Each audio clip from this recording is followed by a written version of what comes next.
All right. And so we begin this morning with repeating our statement of being. Let's bring that up on the slide and let's do that together. Our statement of being together. There is only one presence and one power in the universe and in my life. God, the good, omnipotent. Let's say that again together. There is only one presence and one power in the universe and in my life. God, the good, omnipotent. This is the first of our 5 unity principles. And we like to use the shortened version, the children's version. The first that we just spoke is God is. The second is I am. The third is I create. The fourth is I pray and meditate. And the fifth is I act. Well, this first unity principle, God is the most well-known, and it's possibly the most potent of the 5 unity principles, for we often recite this. It is recited across the globe every Sunday in unity centers, just as we recite this as our statement of being. And imagine the energy that is created by people all over the world making this statement, affirming this statement. There is only one presence and one power in the universe and in my life. God, the good, omnipotent. Well, for spiritual growth, we delve deeper than reciting, affirming this principle. For spiritual growth, we want to live this principle. We want to embrace it fully as who we are. And to do that, to work with this principle requires that we take a deep and a thorough look at our thoughts, our beliefs, and our actions. And we do this by being brave and having an unwavering willingness to really see and accept just where we are, to accept ourselves exactly where we are at this present moment. We must do this first before change is possible. And this is not to put us in a downward spiral of judgment or shame or blame. It's taking an honest look at ourselves in relationship to this principle and really examining where it is present in our life, where it's being expressed in our life, where we are living and where we are not living this first unity principle. So principles are by definition, they're comprehensive and fundamental laws. They are the foundation upon which our spiritual practice is built. So this is the foundation upon which our individual spiritual practices are built. Now, principles apply everywhere in creation. Principles never change, but our understanding of these principles may change and do change as we grow, as we examine our lives and make different decisions about our thoughts, our beliefs, and our actions. And so our real work is looking at this principle and our lives and saying, where am I aligned with this principle? Where is this principle at work? And where in my life is there a gap? Where's there a disconnect? Where is this principle not being fully expressed in how I operate on a day-to-day basis, on where my thoughts go on a day-to-day basis, as I interact with my world, as I bump into my world? And again, this is not for judgment, this is to notice. This is an awareness, a gentle, loving awareness to accept where we are. And through that acceptance, we are empowering ourselves to change, to make different decisions. And so let's dive in. And so there's a little girl, a 4-year-old, and she is sitting on the floor of her playroom. And she has paper before her and crayons spread all over. And she's bent over, coloring intently on this piece of paper. And her mother's standing in the doorway and observing her, watching her. Her mother's becoming curious about what is happening. So she interrupts and she says to the little girl, "What are you drawing?" And her daughter responds, "God." Her mom's surprised by this response. And she says, "Well, honey, nobody knows what God looks like." And in all of her 4-year-old confidence, she says, "Well, they will when I'm done." We all draw pictures of God. We all create an image of God, many images of God. And throughout time, those images change. Those pictures of God that we create change. They're altered, they're edited, they're revised over time and through experience. How we hold God, how we see God, how we express God. The God of our childhood is not the same as the God of our adolescence, which is not the same as the God of our adulthood, and may not be the same as our God last year. For we have the freedom to really explore this relationship with God and to change and adapt and to alter and revise how we hold the essence of God.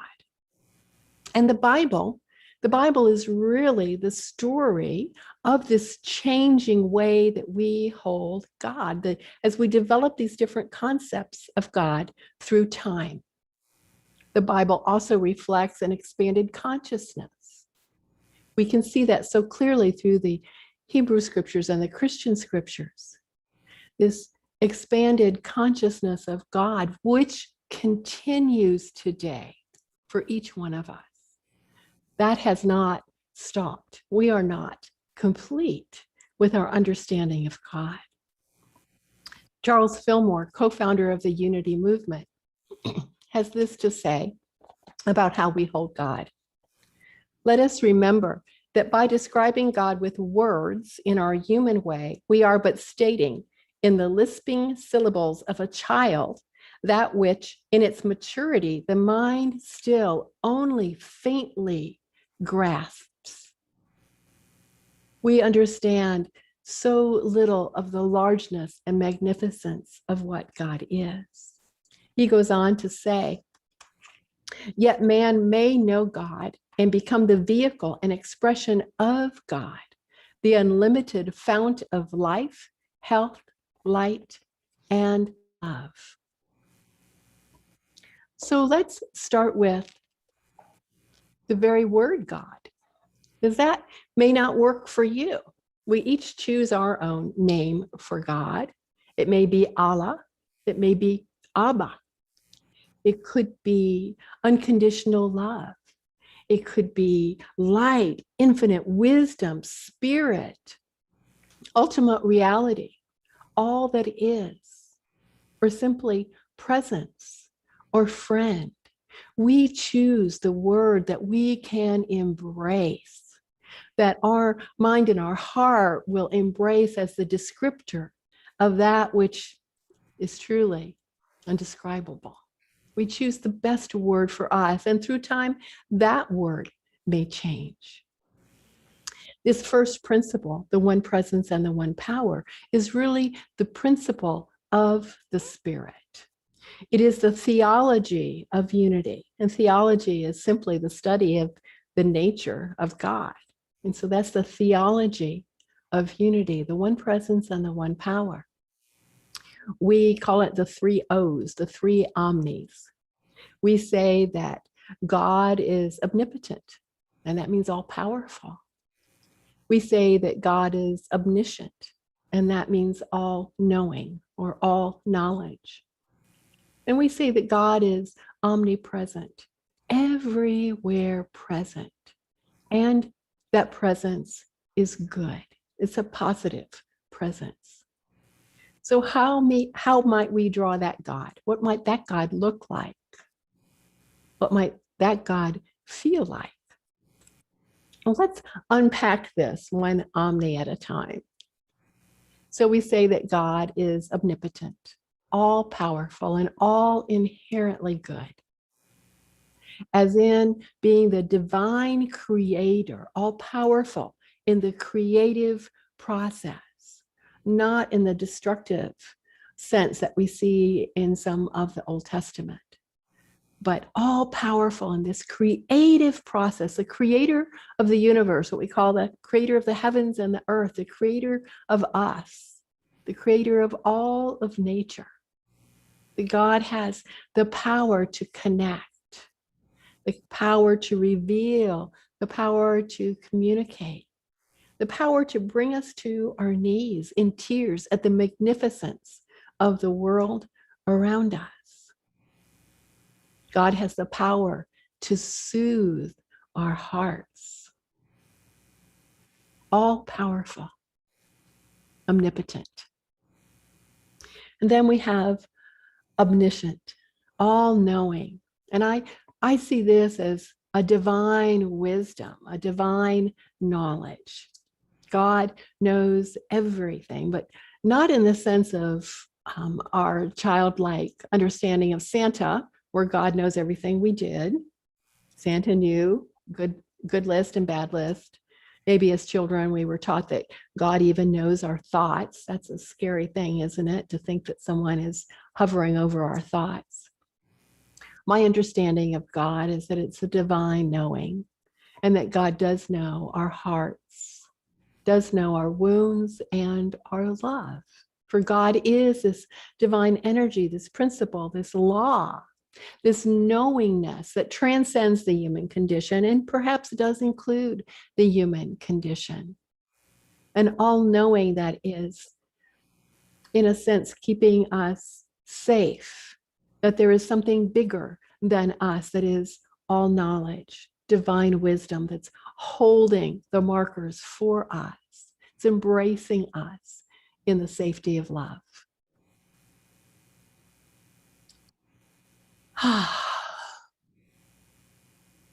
Such presence, omnipresent, everywhere present, everywhere present. There is no spot that God is not. That's an old saying in Unity. There is no spot that God is not. And this presence, this God presence, is an individual reflection of how we hold God. And for me, that picture of God has really altered and revised and been edited as I have continued my work with the three faces of God. And some of you may remember those lessons from 2017. That's really when I delved into the three faces of God and have continued that study, that work, that expression since then. We see God in three ways. We see God as infinite, out here, in the clouds, in the sky, in the trees. And in Unity, we may resist that way of seeing God. But if God's everywhere present, God is there as well, everywhere present. And if whatever circumstance we are in, we feel more comfortable speaking to God out there, connecting with God out there, then so be it. God is also intimate, right next to us. And we may refer to this person or this energy, this essence of unconditional love as Jesus or Buddha or Krishna or friend, or however we describe that. And there may be times when that is the most comfortable presence for us to connect with. And we know too that God is innermost, the innermost God, right here, right where we are, expressing as us, everywhere present in the midst of all things. God is all. God as all. Now that we've cleared up this picture of God, we have a cleaner picture of God. We can look at our statement of being, that first unity principle, with a slight change. I'm changing the words in to as. There is only one presence and one power as the universe and as my life, God the good, omnipotent. There is only one presence and one power as the universe and as my life, God the good, omnipotent. What would your life look like if you approached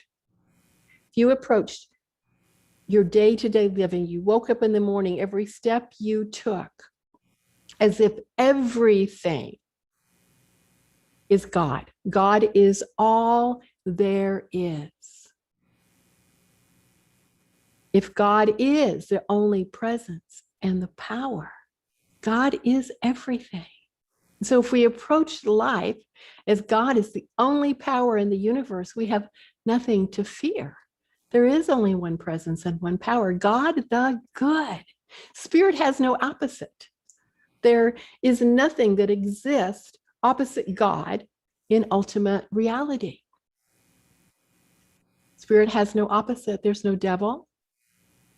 There's no power of evil. There's no equal power of bad.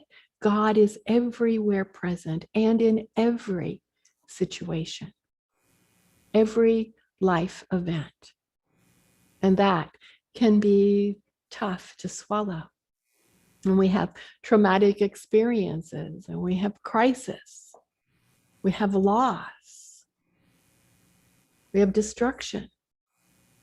God did not and does not create those events in our lives. That's part of our human condition. That's created by us. And I don't mean that as a personal, you did that. That's created by us as our race consciousness. That's created by us as our fear and our limited beliefs and our refusal to embrace our understanding of oneness, that we are all connected. Notice the principle does not say that every situation or life event is good. It says that God is good. It says that good is there. Look and find, and you will find God. Look and find, and you will find good. And it may not be obvious. It is up to us. It is up to us to seek, to find, and to embody that good. We can ask ourselves the questions. How can I grow from this? What is this experience here to teach me? How can I grow through this? How can this serve me? Perhaps it is to teach us an art of surrender. Perhaps it's to show us how truly powerful we are. Edwene Gaines, the queen of prosperity and unity, has an affirmation that I simply love. She says, I can hardly wait to see what good will come of this. I can hardly wait to see what good will come of this.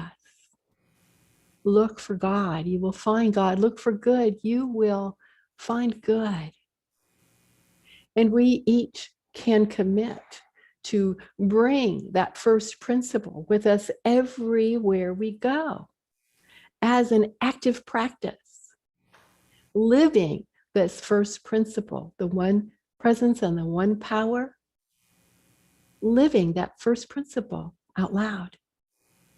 We can take it with us everywhere we go, physically, mentally, spiritually, for there is only one presence and one power, and it is unconditional love. It is omnipotent good. It is whole and complete and perfect in every way. And as the only one presence and power that exists, it is also the life you live. You are that unconditional love. You are that omnipotent good. You are the power that birthed the universe. But that brings us to our second unity principle, which we will delve into fully next week, the great I am. And so it is, my friends. God bless you this day.